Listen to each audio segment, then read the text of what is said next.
Ketua Umum PSSI, Erick Thohir kunjungi dan bertemu secara khusus dengan tim ofisial Timnas Indonesia, jelang laga pamungkas grup C putaran ketiga kualifikasi Piala Dunia 2026 zona Asia. Langkah tersebut dilakukan untuk menyatukan target. Menanyakan harapan tim ofisial apakah Timnas Indonesia ingin lolos ke Piala Dunia 2026 atau tidak. Dalam video Instagram yang diunggahnya, Erick Thohir mengatakan untuk mewujudkan Indonesia lolos Piala Dunia 2026 tentu saja tidak mudah. Oleh karenanya tim harus introspeksi diri juga. Dalam kesempatan tersebut Erick menekankan, kalau ingin Indonesia lolos Piala Dunia 2026 semua pihak harus berkomitmen untuk bisa membawa skuad Garuda mewujudkan mimpi tampil di Piala Dunia 2026. Siapa yang ingin ke Piala Dunia? Oh semua. Tapi saya juga ingin kita introspeksi diri. Standarisasi dalam pengelolaan tim itu tergantung dari posisi timnya, kata Erick Thohir dalam video di Instagram pribadinya, Rabu 23 April 2025. Yang mau saya sampaikan, kalau kita melihat 2 tahun lalu, pernah nggak kita mimpi ke Piala Dunia? Orang baru, bisa, juara SEA Games sejak 32 tahun. Tapi kan, selalu yang saya bilang, kita punya komitmen buat program serius, betul kan? Dan hasilnya ada, Timnas U17, U20, U23, Senior. Menurut Erick Thohir, 2 tahun lalu standar Timnas Indonesia tidak berada di sini, tetapi saat ini semua punya mimpi untuk bisa tampil di Piala Dunia.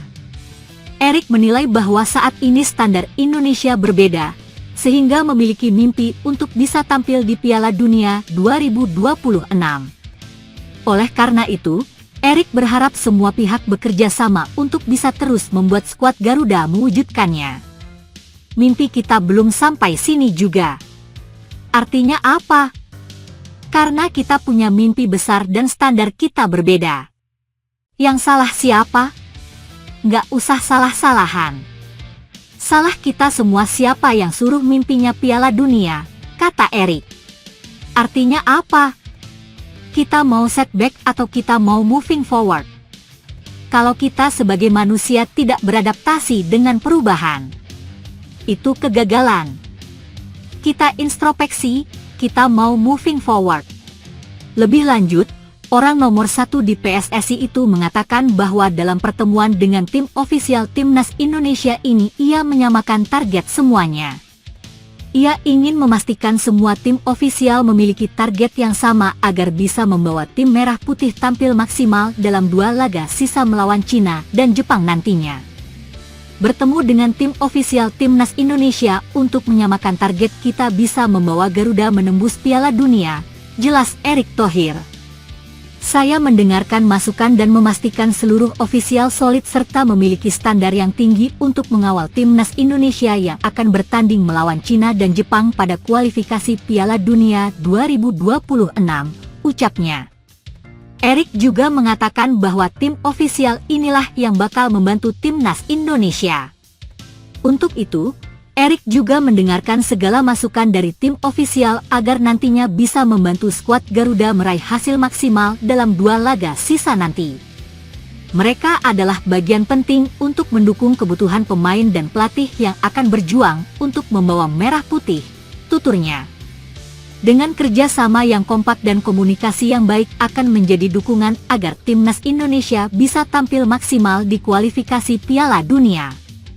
Sebagaimana diketahui, Timnas Indonesia masih memiliki 2 laga sisa di putaran ketiga kualifikasi Piala Dunia 2026 zona Asia, yaitu melawan Cina dan Jepang pada Juni 2025. Dalam sisa 2 laga ini, tim merah putih dituntut meraih kemenangan apabila ingin menjaga asa lolos ke Piala Dunia 2026. Apalagi saat ini peluang Timnas Indonesia untuk lolos ke Piala Dunia 2026 masih terbuka lebar. Pasalnya, tim asuhan Patrick Kluivert tersebut saat ini menempati posisi keempat klasemen grup C dengan mengemas 9 dari 8 laga yang telah dilakoninya. Timnas Indonesia pada bulan Juni mendatang bakal menghadapi dua negara untuk melanjutkan kualifikasi Piala Dunia 2026 zona Asia. Pada Kamis 5 Juni akan menjamu Cina di Stadion Gelora Bung Karno, GBK, dan dilanjutkan laga kedua bertandang ke Jepang. Namun, saat ini beberapa pemain timnas dikabarkan tidak fit. Tentunya membuat penggemar merasa deg-degan, karena kurang lebih 1 bulan lagi pertandingan tersebut. Berdasarkan hasil rangkuman pada Rabu 23 April, sekitar 4 pemain dikabarkan tengah cedera ataupun sakit. 1. Kevin Dix. Kabar buruk pertama datang dari Kevin Dix yang merupakan bek timnas Indonesia dikabarkan tengah cedera cukup parah.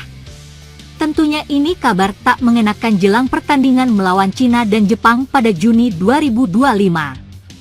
Bek keturunan Maluku itu diprediksi akan absen sampai akhir musim 2024-2025. Sebagaimana diketahui, melihat di medsos X, media Copenhagen Sunday mendapatkan informasi langsung dari pelatih FC Copenhagen, Jacob Nestrup. Kevin Dix dan Birger Meling mengalami cedera hingga akhir musim. FC Copenhagen juga sudah menuliskan pernyataan ini di website resminya sekaligus melaporkan pemain-pemain yang akan bermain pekan ini, tulis Copenhagen Sunday, Minggu, 20 April 2025. 2. Dean James. Pemain kedua yang dikabarkan cedera yaitu Dean James. Pemain naturalisasi datang dari Go Ahead Eagles. Cedera terjadi kala Dean James membela Go Ahead Eagles saat menghadapi FC Utrecht di De Adelaarshorst dalam lanjutan pekan ke-28 Liga Belanda, Eredivisie, Minggu, 6 April 2025. Dean James diganti pada menit ke-64 karena cedera hamstring. Hingga saat ini, belum diketahui kapan Dean James bakal kembali tampil bersama Go Ahead Eagles. 3. Ragnar Oratmangoen. Pemain mualaf satu-satunya di timnas Indonesia, begitu dikenal sebagai sosok yang ramah dan menjalankan sunnah Rasulullah Shallallahu Alaihi Wasallam, yaitu murah senyum. Ragnar disapa Wak Haji ini dikabarkan tengah sakit. Bahkan sakitnya pun tidak diketahui apa. Namun sang pelatih mengatakan ia tengah berjuang sembuh dari virus yang menyerang tubuhnya. Lini tengah kami sangat lengkap, persaingannya sangat ketat, ujar Vincent Eufrat dilansir laman resmi milik klub soal pernyataan resmi. Ragnar Oratmangoen belum fit, dia sedang berjuang melawan virus. Pilihan pemain untuk melawan Standard kini juga tersedia, sambungnya. 4. Shane Patinama. Tak disangka pemain bek timnas Indonesia, Shane Patinama juga dikabarkan mengalami cedera dan absen dalam beberapa laga terakhir. Kabarnya yang berkembang, juga Shane absen pada laga terakhir Kes Eupen, akhir pekan kemarin. Menurut kabar, ia mengalami cedera saat menjalani latihan.